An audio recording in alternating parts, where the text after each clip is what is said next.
இன்றைக்கி நம்ம லேடிஸ் கார்னரில் கிட்ஸுக்கு விளையாடுறதுக்காக தென்னை ஓலையை வச்சு 2 க்யூட்டான பொருள் எப்படி செய்கிறதுன்னு பார்க்கலாமா? ஃபஸ்ட்டு ஒரு 5 தென்னை ஓலை நம்ம எடுத்துக்கலாம். எடுத்துட்டு அந்த நடுவில் இருக்க குச்சியை மட்டும் நம்ம கத்தியில் கட் பண்ணி எடுத்து தனியாக எடுத்துக்கலாம். அதுக்கப்புறமா ஒரு ஓலையில் 2 இலை நமக்கு கிடைக்கும். ஸோ நமக்கு டோட்டலாக 10 இலைங்க இருக்கும். அந்த 10 இலையையும் மொத்தமாக வச்சு ஈவனாக மடித்து ஓரத்தில் ஒரு வீ கட் கொடுத்துக்கலாம். நம்ம ஏன் ஓரத்தில் கட் பண்ணுறோன்னு பார்த்திங்கன்னா, அப்போ தான் நம்ம கூட செய்யும்போது உள்ளே சொருகிறதுக்கு ஈஸியாக இருக்கும். அதனால தான் கட் பண்ணுறோம். இப்போ வீடியோவில் காட்டுற மாதிரியே 2 ஓலையுமே நான் அப்படியே ஆப்போசிட் டைரெக்ஷனில் ஃபஸ்ட்டு வச்சுக்கலாம். அதுக்கப்புறமா மீதி இருக்க 8 ஓலைகளையும் இதே மாதிரி மாற்றி மாற்றி அரேஞ்ச் பண்ணணும். இப்போ நம்ம வெர்டிக்கலாக ஒரு ஓலை வைக்க போகிறோம் அப்படின்னா, ஹரிசாண்டலாக இருக்க 2 ஓலையில் ஒரு ஓலைக்கு உள்ளேயும் இன்னொரு ஓலைக்கு வெளியவும் வரணும். ஸோ நீங்கள் வீடியோ நல்லா பார்த்தீங்கன்னா தெரியும். அந்த மாதிரி நம்ம 8த்தையும் நம்ம இந்த மாதிரி பண்ணிவிட்டு ஃபஸ்ட்டு நம்ம லூஸாக பண்ணிவிட்டு இந்த மாதிரி நம்ம டைட் பண்ணிட்டோம் அப்படின்னா நமக்கு அழகாக இந்த மாதிரி இருக்கும். 2 பக்கமுமே கத்தி மாதிரி நல்லா ஷார்ப்பாக 2 முனை இருக்குது. அது இன்னுமே கூட கொஞ்சம் நீட்டாக இருந்தால் நமக்கு செருகும்போது ஈஸியாக இருக்கும். இப்போ ஃபுல்லாக முடிச்சதுக்கப்புறமா இதை நம்ம அப்படியே கையில் இப்படி சுருட்டிக்கலாம். சுருட்டிட்டு 2 பக்கமுமே நம்ம வேறு ஒரு ஓலைக்குள்ளே நம்ம சொருகிக்கலாம். இது கொஞ்சம் ஷார்ட்டாக இருக்கிறதுனால சீக்கிரம் எடுத்துக்கிட்டு வர மாதிரி இருக்கும். நீட்டாக இருந்தால் நல்லா சொருகிறதுக்கு ஈஸியாக இருக்கும். நீங்கள் இதை இங்கே வேணும்னா நீங்கள் ஸ்டாப்லர் கூட பின் பண்ணிக்கலாம். இப்போ நம்ம சைடில் முடித்ததுக்கப்புறமா மேலே கீழே 2 பக்கமுமே நிறைய ஓலைகள் இருக்கும். அதில் ஏதாச்சும் ஒரு பக்கத்தை நம்ம அடிப்பக்கமாக இப்போ மாற்றிக்கலாம். இப்போ நம்ம கூட நார்மலாக பின்னுற மாதிரி இந்த பக்கம் அந்த பக்கம்ன்ட்டு மாற்றி நம்ம கீழ்ப்பக்கம் நம்ம சொருகி எடுத்துக்கலாம்.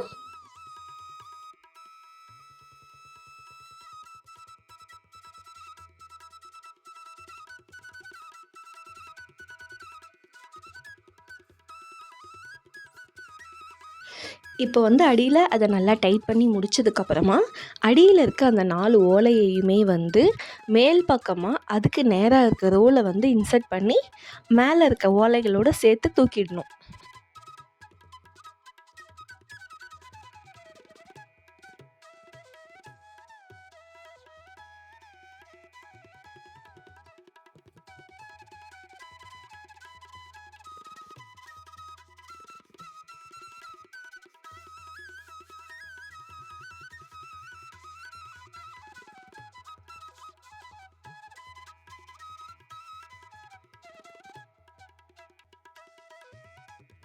இப்போ கீழ்ப்பக்கமாக இருந்த 4 ஓலைகளையும் நம்ம சொருகி மேல் பக்கமாக கொண்டு வந்துட்டோம். இப்போ மேல் பக்கமாக கொண்டு வந்த ஓலைகளையும் வெட்டிக்கணும்.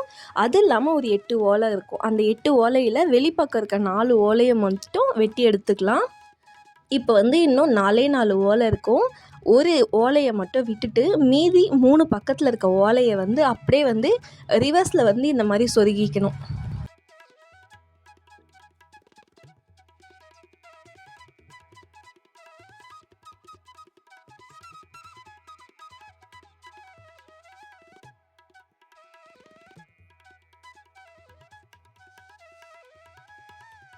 இப்போ ஒரே ஒரு ஓலையை மட்டும் மேலே விட்டுருந்தோம். அதை ஆப்போசிட் டைரக்ஷனில் சுருகி விட்டுட்டோம் அப்படின்னா அது ஒரு ஹேண்டில் மாதிரி ரெடி ஆகிடும்.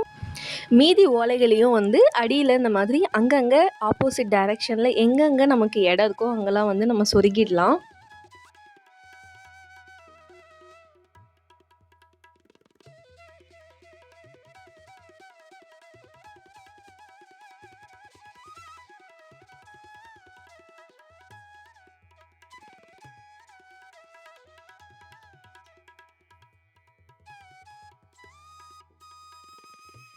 இப்போது அங்கங்கே எக்ஸஸாக இருக்க ஓலைகளெல்லாம் நம்ம வெட்டி எடுத்துடலாம். அவ்வளோதான், க்யூட்டான பேஸ்கெட் ரெடி ஆகிடுச்சு. இது கிட்ஸுக்கு விளையாடுறதுக்கு கொடுக்கலாம். நான் ஸ்லோவாக தான் பண்ணியிருக்கேன். ஸோ கண்டிப்பாக உங்களுக்கு ஈஸியாக இருக்கும் ட்ரை பண்ணி பார்க்குறதுக்கு.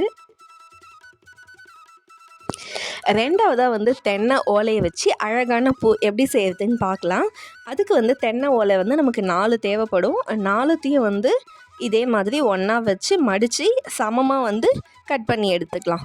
இப்போ கட் பண்ணி எடுத்ததை ஒரு ஊசியை இப்படி சென்டரில் வச்சுட்டு, ஊசி இல்லைன்னா சேஃப்டி பின் ஏதோ ஒன்று அந்த ஓலையோட சென்டர் பகுதி நம்ம வச்சுருக்க 4 ஸ்ட்ரைப்ஸையும் வந்து நம்ம சொருவிக்கலாம். அதுக்கப்புறம் வந்து அதை அரேஞ்ச் பண்ணிவிட்டு அப்படியே வந்து சென்டரில் வந்து மடித்து அந்த பின்னில் வந்து நம்ம குத்திக்கலாம்.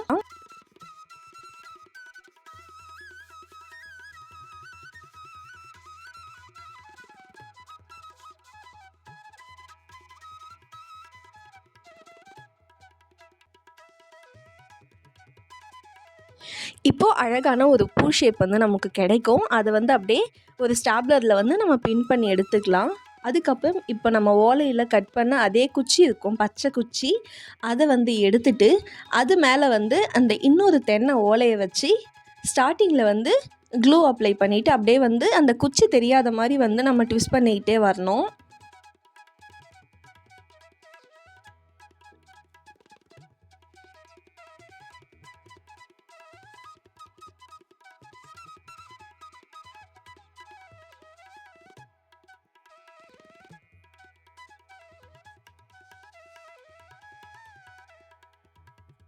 சுற்றி முடித்ததுக்கப்புறமா அடியிலையும் நம்ம க்ளூ போட்டு ஒட்டிக்கலாம்.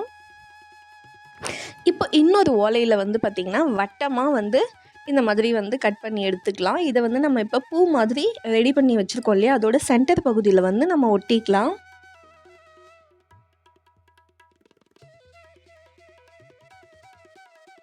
இப்போ வந்து நம்ம ரெடி பண்ணி வச்சுருக்க அந்த குச்சியில் வந்து செல்லோ டேப்பை வந்து ஒரு ரவுண்டு சுற்றிட்டு அதை வந்து அப்படியே வந்து அந்த பூவோட பேக் சைடில் வந்து நம்ம ஒட்டிக்கலாம்.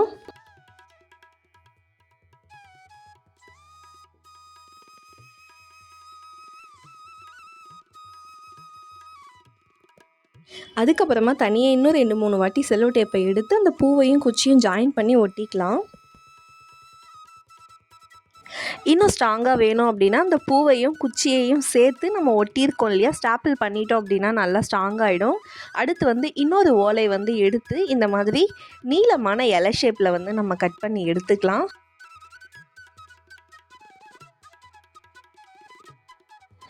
ரெண்டு இலையை வந்து இந்த மாதிரி நம்ம கட் பண்ணி எடுத்துகிட்டு அந்த குச்சியில் வந்து வேறு இடத்துல செல்லோ டேப் வச்சு இந்த மாதிரி ஜாயின் பண்ணி விட்டோம் அப்படின்னா அழகான பூ வந்து ரெடி ஆகிடுச்சு.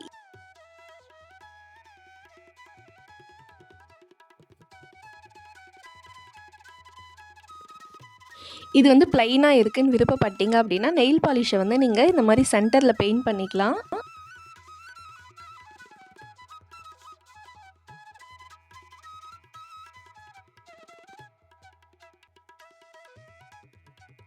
இப்போ சம்மர் ஸ்டார்ட் ஆகிடுச்சு. கிட்ஸுங்க வீட்டில் இருப்பாங்க அப்படின்றதுனால அவங்களுக்கு பிடிச்ச மாதிரியும் அவங்க பண்ணுற மாதிரி ஈஸியான வீடியோஸ் தான் நம்ம சேனலில் போஸ்ட் பண்ணிகிட்ருக்கோம். இன்றைக்கி தென்னை ஓலையில் பண்ண 2 வீடியோ உங்களுக்கு பிடிச்சிருக்கோன்னு நம்புகிறேன். இந்த வீடியோ உங்களுக்கு பிடிச்சிருந்தா லைக் பண்ணுங்கள், சப்ஸ்கிரைப் பண்ணுங்கள், உங்களுக்கு பிடிச்சவங்களுக்கு ஷேர் பண்ணுங்கள், அவங்களும் ட்ரை பண்ணி பார்க்கட்டும்.